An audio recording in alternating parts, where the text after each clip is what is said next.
दोस्तों, मैं हूँ सीए दिव्या बंसल और आज हम अपने इस वीडियो में जानेंगे पोर्टल पर एक्टिव हुए मिसमैच रिपोर्ट को लेकर। दोस्तों, पिछले कुछ दिनों में पोर्टल पर बहुत सारे चेंजेस आ रहे हैं।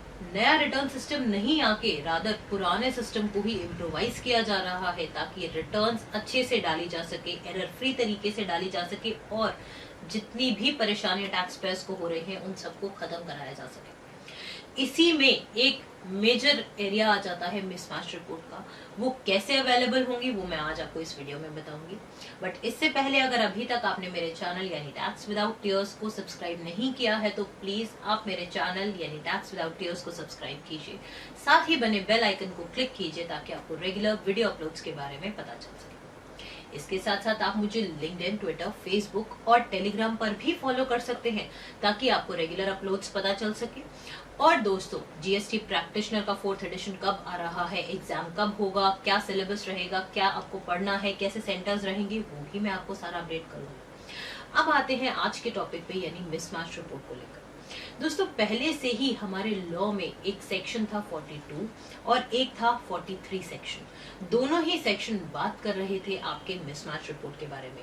आप स्क्रीन पर देख सकते हैं, बेयर एक्ट मैंने खोला हुआ है। सेक्शन नंबर 42 क्या बताता है? Matching, reversal and reclaim of input tax credit.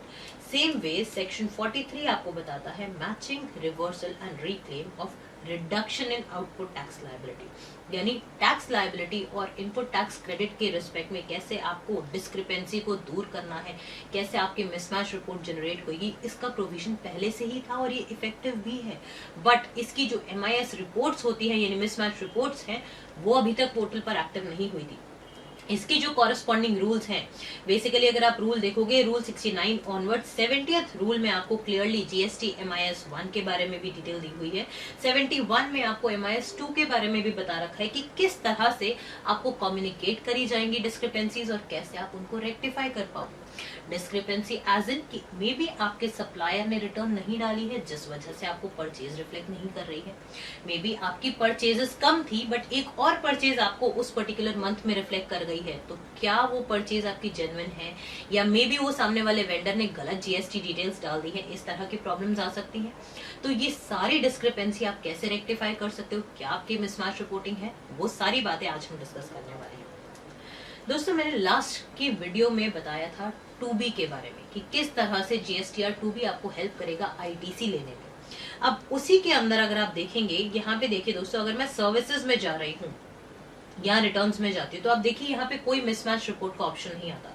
लेकिन अगर मैं फाइनेंशियल ईयर सेलेक्ट कर लेती हूँ करंट और जुलाई पीरियड से जब से आपका 2B एनेबल हुआ है तब उसमें जाती हूँ और यहाँ से मैंने 2B को अगर ओपन किया, अब आप देखिए सर्विसेज टैब में रिटर्न्स में जाइए, आपके पास मिसमैच रिपोर्ट का कॉलम आ रहा है।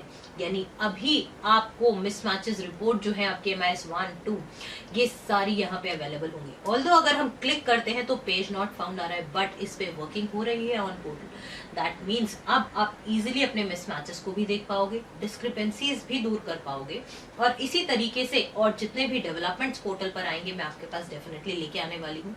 अगर आपको मेरी वीडियो अच्छी लगी हो तो कमेंट करना ना भूलिए और साथ ही अपने प्रोफेशनल सर्कल में इसको शेयर करना ना भूलिए। उम्मीद करती हूँ आपको ये वीडियो अच्छी लगी होगी। इसी तरह से आप मेरे चैनल को देखते रहिए। Thank you.